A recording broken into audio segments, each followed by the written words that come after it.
तो सारा खेल रुपए का है और उस रुपए पर छपी है गांधी जी की तस्वीर। हिंदुस्तान ने अपने राष्ट्रपिता को सम्मान देने के लिए नोटों पर उनकी तस्वीर छाप दी, जिन्होंने एक संत की तरह पूरी जिंदगी बिताई थी। लेकिन खुद को संत कहने वाले कालीचरण महाराज ने रायपुर की धर्म संसद में गांधी को गाली दी। सवाल है, वो कौन सी धर्म संसद हो सकती है जिसमें हिंदुस्तान के सबसे बड़े संत को अपमानित किया जाए, जिसने अंग्रेजों की गुलामी से मुर्दा पड़े इस देश में नई जान फूंकी थी। अब देखिए रायपुर से ज्ञानेंद्र तिवारी की खास रिपोर्ट। अब जरा इन्हीं कालीचरण महाराज को दोबारा सुनिए। ना ना ना ना ना, सुना तो हम आपको इनकी बात पाएंगे ही नहीं, क्योंकि इनके सुरीले गले से जुड़ने वाली जहरीली जुबान से ऐसे ऐसे गंदे शब्द निकले हैं, और वो भी राष्ट्रपिता महात्मा गांधी के लिए, कि उसे सुनकर इनके संत होने से भी आपका भरोसा उठ जाएगा। एक सार्वजनिक सभा में सैकड़ों लोगों की भीड़ के सामने इस तरह की गालियों और भाषा का इस्तेमाल कोई सभ्य समाज का व्यक्ति तो कर नहीं सकता। ये काम तो कोई गोडसे प्रेमी ही कर सकता है। कालीचरण महाराज गोडसे प्रेमी गैंग के सबसे नए सदस्य बनकर उभरे हैं और गांधी के अपमान में ये अपने पूर्ववर्तियों से भी आगे निकल गए हैं। अब आपको बताते हैं कि मामला क्या है। 25 दिसंबर को रायपुर में 2 दिन की धर्म संसद का आयोजन किया गया था। इस धर्म संसद में देश के अलग अलग हिस्सों से साधु संत आए थे।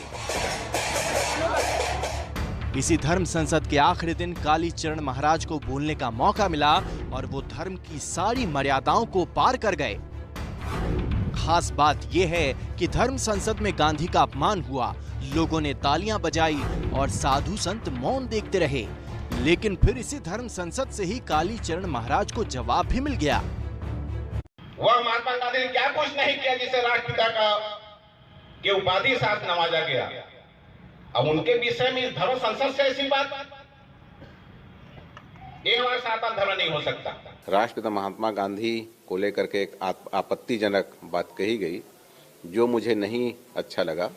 और चूंकि राष्ट्रपिता महात्मा गांधी जी ने भारतवर्ष के लिए बहुत कुछ किया। कालीचरण महाराज पर कानून की तलवार भी लटक गई है। कांग्रेस ने इसे लेकर पुलिस में केस दर्ज करा दिया है। कालीचरण महाराज के द्वारा कुछ आपत्तिजनक और अशोभनीय टिप्पणी व्याख्यान दिया गया। इसमें प्रार्थी श्री प्रमोद दुबे के द्वारा टिकरापारा थाने में अपराध दर्ज कराया गया है। प्रार्थी की रिपोर्ट पर थाना टिकरापारा में गैर जमानती धारा में अपराध पंजीबद्ध किया गया है और प्रकरण की विवेचना की जा रही है। छत्तीसगढ़ में कालीचरण महाराज के इस बयान को लेकर राजनीति शुरू हो गई है। कांग्रेस ने बीजेपी के मौन पर सवाल उठाया तो बीजेपी ने बयान की निंदा की है। हम सिर्फ देखते हैं कि किस प्रकार से नफरत के जहर बोए जा रहे हैं। एक दूसरे के प्रति घृणा, एक दूसरे के प्रति विद्वेष, ये कम से कम हमारे संत परंपरा नहीं है।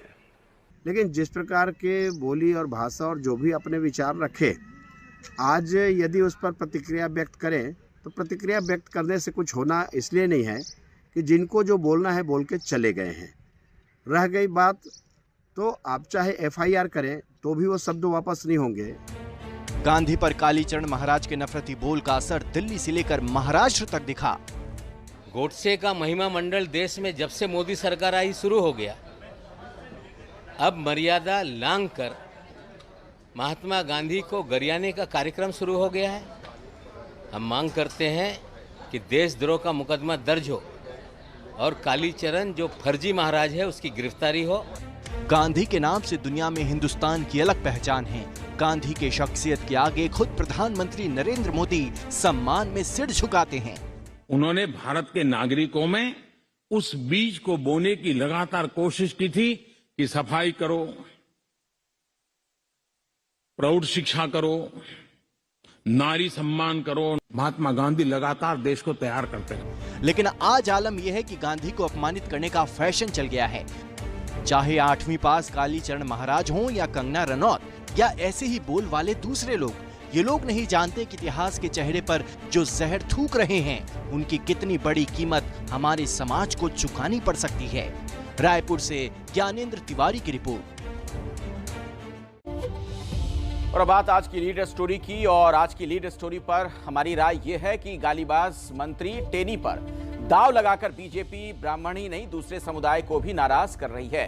कितने लोग सहमत है नहीं है आप देख सकते हैं आपके सामने नतीजे। 72% लोग सहमत हैं जबकि 28% लोग असहमत भी बता रहे हैं।